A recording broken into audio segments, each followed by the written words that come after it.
and welcome to another update on my aquaponics system here. I got a couple things done, not as much as I would like. I do most of my work on my system on Saturdays, and I've had to work the last few Saturdays, so it's kind of timed me down. So I'm trying to do it after I get off work and free time here and there, so I can give you an update of what's going on. I've had some questions, and on a previous video, one thing that I've added is they wanted, you need a dog bed. There's Maggie. I got more questions on Maggie than I think everything else. Why did I just glance past her? So she's pretty much my helper. She sits here in the greenhouse with me, so she's got a bed in here with me, and she follows me around everywhere and helps me out. But enough of that. Now, let's go over the system and some things I've learned. I have not finished the water beds yet. I got the styrofoam. I will go over what these are in here later for the weeds. I added an inch drain there and an inch drain down there, and I've cycled it around a little bit, and it works great. The only reason it's empty now is I don't have the styrofoam on top. I don't want the sun hitting it, okay, warming the water up, and I don't want mosquitoes, okay? And what I'm going to be doing is that same material that's around my fish tank, I got this here. I'll go back, and that's that stuff, and I'm going to wrap each one of these to keep all reflecting out. Now, I had a couple questions of what this is. I got it at Home Depot. Here's the brand.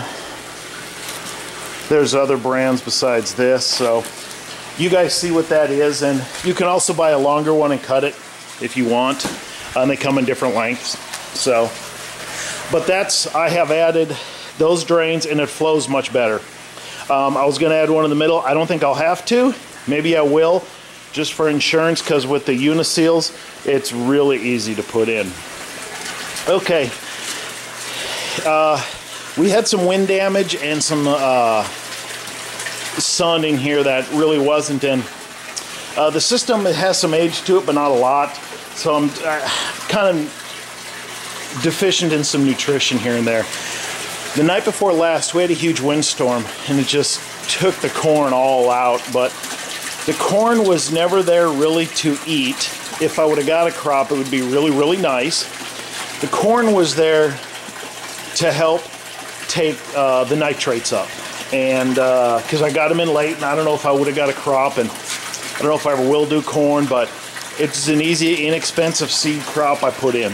So, but everything else, and I've gotten a couple little tomatoes. You can see the little Roma there, and I've got a couple tomatoes off there.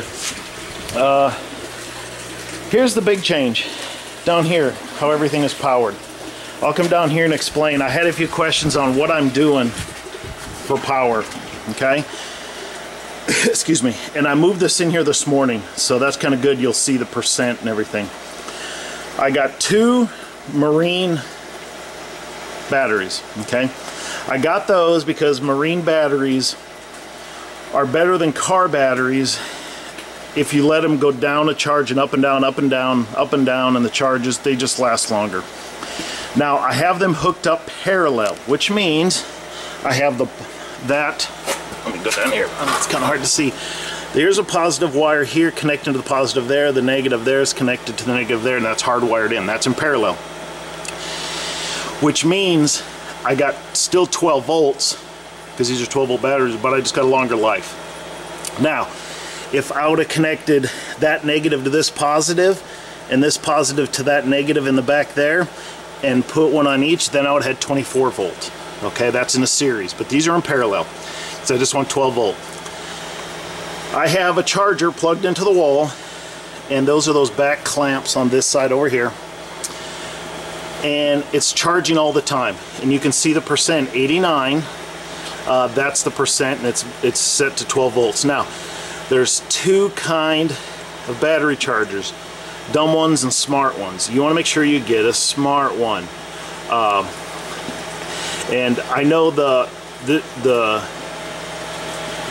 Schneider one that I have is one of them, but basically dumb chargers, once they charge, they keep going and actually ruin your battery over time. And then I got an inverter plugged onto the battery. That's those, whoops, I'm zooming again, people, I apologize. This camera, the zoom is right next to where you put your hand. The alligator clips here are connected to the charger, okay? And then I got the pump and the air pump both plugged into the inverter. And then it's just a regular car inverter, and I got it back there. One of them is plugged into the inverter, and the other one is plugged into that little volt charge there. So I can see what charge and volts and everything is coming off just by looking at it. I don't have to do anything. I don't have to see if it's working or anything. I know it's there. Now, here's how that works. I have power coming all the way to it. Everything is being powered off of the batteries, the inverter, which the inverter is powered by the batteries all the time. With that smart charger, that is keeping the batteries full time. So, if we get power outage, and out here where I live, I mean, somebody down the street can sneeze wrong and we'll lose power. It's a difference in how power grids work. If you live in a city, you got 2, 3, 4, 5 ways power comes into your grid. We have one. So when that goes down, it's down. Or maintenance, we're down. So power goes out for whatever reason. This never even stops. Okay? This just keeps going. It doesn't even know the difference because the inverter's powered off the batteries all the time. The batteries just won't be charged. I moved it in here this morning, and I unplugged it and tested it a little bit with my pump and my air I have now.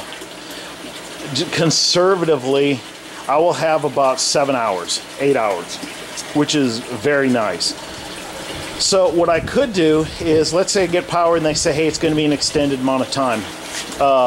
You guys know I have my tractor right there. I can just pull my tractor right up to the window right here, and I got a burn pile I got to do right there. It'll fit right here though. I can take those alligator clips off this power inverter, put them right up to my tractor, and it'll just chug along like nothing. So what I will probably do though is, excuse me, I have 100 or a 15 or 1600 watt inverter, a really big one that I keep for emergency backup for the house. And what I will do is hook that up to my tractor and then hook this charger up to that inverter. That way this system is still going, and besides powering the pumps, it's also charging my batteries back up. So that way I don't have to keep the tractor going all the time. I just bring it up to 100%. Let it go. When it gets down to 15, 20, charge it back up, and I'm good to go. And you're wondering what I'm doing with the 1500 or 1600 watt inverter backup for the house is I do not have a generator for the house at this time. So what I do is if we get a power outage, I take that 1600 watt and I hook it up to the tractor or my car, whatever.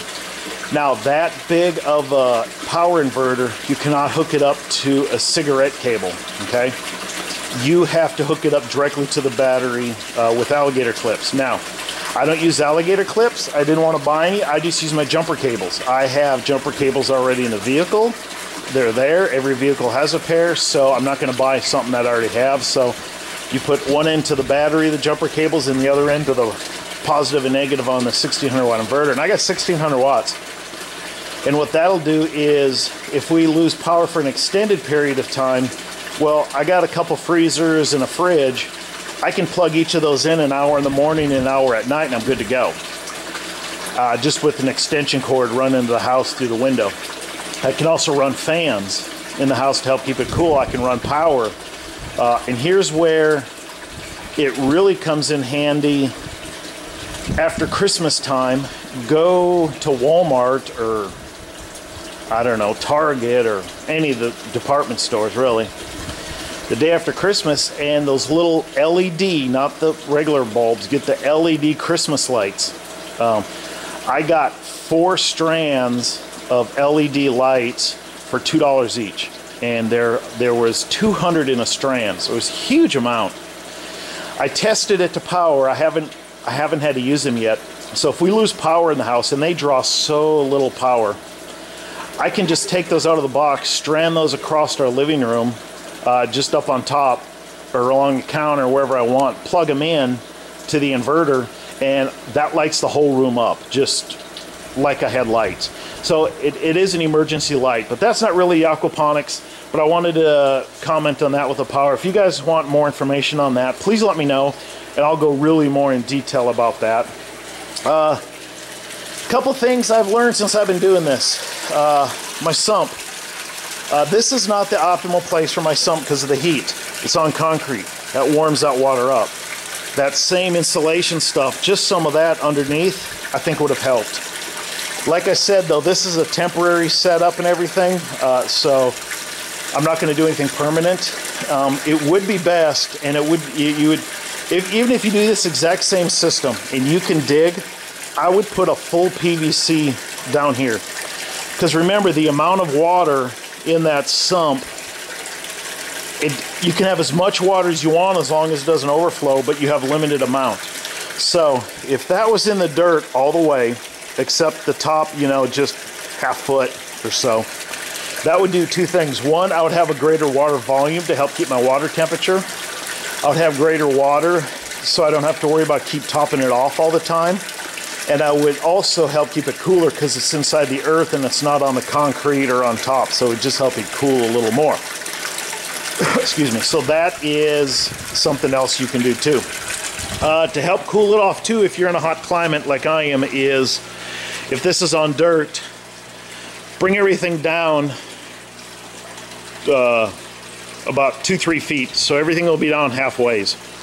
So half of the tank will be in the ground and half of these will be in the ground. Everything will still flow. These you could turn these cements on the side and you'd still get the flow. Now this wouldn't be as high. You'd have to bend over more.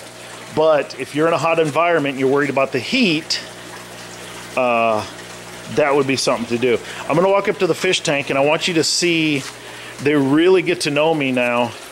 And if I come up to the tank, they just all come running because they think it's feeding time.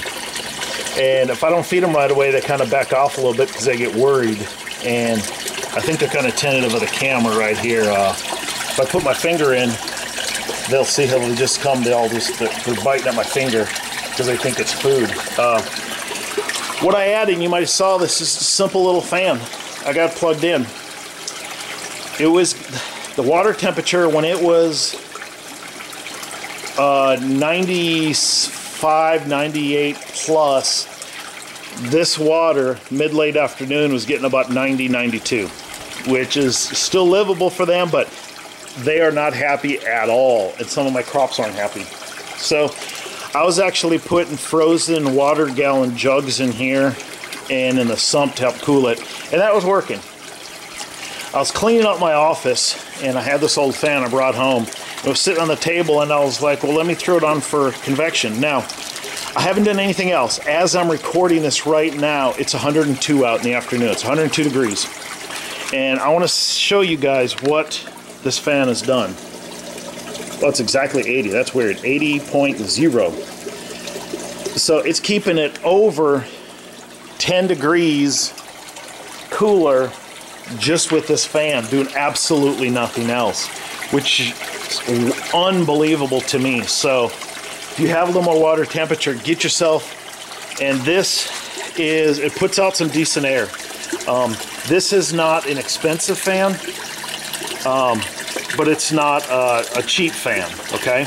I think this fan was like 15, 20 bucks.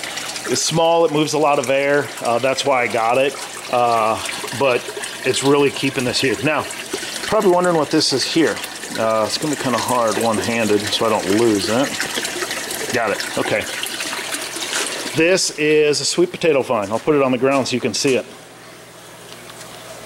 You can see the vine, there's absolutely no leaves on it. Anywhere you see something coming off was a leaf about that big around. I'll show you the size of the leaves. I put that in there 1 hour ago. It's gone. Now, excuse me, sweet potato leaves are not in the potato family. Sweet potatoes are actually part of the morning glory families. Matter of fact, in some of your subdivisions, they grow sweet potatoes out front for the flowers because they're really good looking flowers. So if you live in a subdivision and you got a bunch of what you think are morning glories up front, next time you see the people mowing, run up and ask them, are those sweet potatoes? And they say, yep. Ask them in the fall when you cut them down, can I come up and dig some out? And they'll go, I don't care. You could probably get a 5-gallon bucket of sweet potatoes in 2 minutes work for free. So that's just a little bit of advice if you live in the city. Sweet potatoes are used all over the place for them. And I'll show, when I go over to the sweet potato plant, we got one in the greenhouse here, and I'll tell you why. And I'll show you a trick growing sweet potatoes. You'll help out. But that is actually what these are. These are sweet potatoes leaves that are in here drying out, okay? And they take about a week to dry out. So what I'm doing is during the summer is we grow sweet potatoes, and these things grow prolific. They are fast growers, and you'll have more than you know what to do with. So I'm having a hard time finding duckweed in North Texas. If you live in North Texas and you got some duckweed, shoot me a comment and let's hook up. And I just need a little cup to start. But sweet potato, it depends on the variety, the type, the weather, the growth situation, all that. Have between 17 and 29% protein, which most people say that's actually about 23 to 24% for an average plant. So that is a good crop for fish to eat. That's a huge supplement. So what I'm doing is, and we had a windstorm I told you about, and these blew out here. I got to get a screen for this. I just got it in here for now. I just put them in here, put them about this thick right here everywhere, and I let them sit for 2 days first. And then I start mixing them every day. I don't keep them in a bucket because I don't want them to start composting. You know, I do want them to start airing out and drying out. That's why, you know, I come by and I mix them once a day. After they sit for 2 days, then they get to the point where you can mix them. If you start to mix them and you start to go and they feel like they're going to rip a little bit, stop and wait another day. And you might have to wait 3 or 4, but after we picked these Sunday, and it was 3 days ago, 2 days ago, and you can see they're drying out really, really good. So, no, we picked those Saturday night, and it is Tuesday. So 4 days, Sunday, Monday, 3 days, whatever. You guys can figure it out. So after a week, and then what I'm going to do is crush them up and keep them in a bucket. Wintertime supplemental feeding. But what I do now is I just put the vine in. You can see this end here. It's kind of long without anything on it. And I actually should have taken this one off here. And I had that little clip hooked to the end right here to keep it floating. And you can see they all come running up here again. It's pretty funny. Because I was having it leaned over here, and every now and then it would come slipping out. Well, it would sink to the bottom. Well, if it sinks to the bottom, I got to get it out. And the less I put my hand in that water, the better. Even if I sanitize my hand, the better. Another thing I did to the tank is, since I'm right here, is I had 2 air stones, one in the back, one back there. I moved that one over here, I moved up here, so there's one here and here. And I did that since the fan is blowing here and this is going up. It helps move the air around a little bit. It just helps out with the air. And I noticed about a ½ degree to a degree cooler just by moving the air stone from there to here. So I was trying to play with as much as possible from doing absolutely nothing else. Same temperature, same cloud, same everything outside, variables. Just moving that was about a ½ degree to degree cooler. So spacing your air stones out, I think helped, but I think the bigger thing was the air stone in front of the fan, you know, blowing over here. So I think that was most of it. Okay, sweet potatoes. We have, like I said, these growing beds here are going out, so we have done nothing to these since last summer, really. You can see some asparagus plants and some old tomato plants, and we got some basil we're just picking as we need it. But here's a sweet potato plant. Now, what this was in here for is around Christmas time, sweet potatoes, slips are getting expensive, and you plant slips with sweet potatoes are just little tiny plants, rootings. But yeah, we say put them in water, put them in water. That was kind of hard. You got they rot easy, and it's just So what we do is we put the potato 3/4 underneath the dirt. and they just start going off like crazy since it was warmer in here in the greenhouse during the winter. And then we just take cuttings off of that. And so we got a lot of cuttings off just a couple of potatoes. Well, I never picked this potato up because I don't really come over here, and it was kind of out of sight, out of mind. So the potatoes, literally, you know, this, just cut it off down there, put this in the water, and you're good to go. Now, you cannot do that if you spray your sweet potatoes with anything. You can see there's some holes in some of these from some of the grasshoppers. If you spray your potatoes, do not do this, okay? Don't feed them to your fish, harm the fish. Okay, I was gonna tell you a little trick on sweet potatoes since I have you here. Sweet potato grow on the vines, and you get the tubers down below. They repropagate by this vine going down, and partway through it gets dirt on it, touching the dirt. That grows another root, and that becomes another plant. Well, what's happening is you have one plant trying to support a whole bunch of roots and potatoes, so you get a lot of really small sweet potatoes. And sweet potatoes, kind of a pain in the butt to peel anyway, so you know, yeah, you want larger ones. Let me just stop there. So what you want to do is, and it's not done on this one, we do this on our outside there in our raised beds out there, is we raise them up. We just put a bamboo stake here, and we raise this up and attach it up here, and then just let it go, and that pretty much stops it. That little trick, just that little bamboo thing and a little twist tie, makes immensely better for sweet potato. You get better production, and it's better off. So what I do is feed them in the morning. I go inside, get ready and everything. I come back out right before I leave for work, and I go pick a vine and I throw it in the fish. And when I get home, I feed the fish. And then before I go to bed, I put a new vine in. So they're getting 2 vines a day and 2 feedings. So basically, the vines are acting as one of the feedings. So 1/3 of my food is getting taken care of. And next year, now that I know how good this is working, how good the tilapia like it, and they just devour it. It's just amazing how much they like it. I'm going to grow an extra bed of sweet potatoes just for these, because I want to supplement half of my food with them. Because I'm seeing no adverse effects, growth, anything with the sweet potatoes. So that's it with sweet potatoes. So if you got sweet potato, you can't do the potatoes. Potatoes, you cannot eat the leaves, but sweet potatoes, you can. So I just wanted to give a quick update in the system, talk about the heat. If you do this on concrete, put that up on a pallet. They just come on a pallet, put them on a pallet. Keep it on there and raise everything up.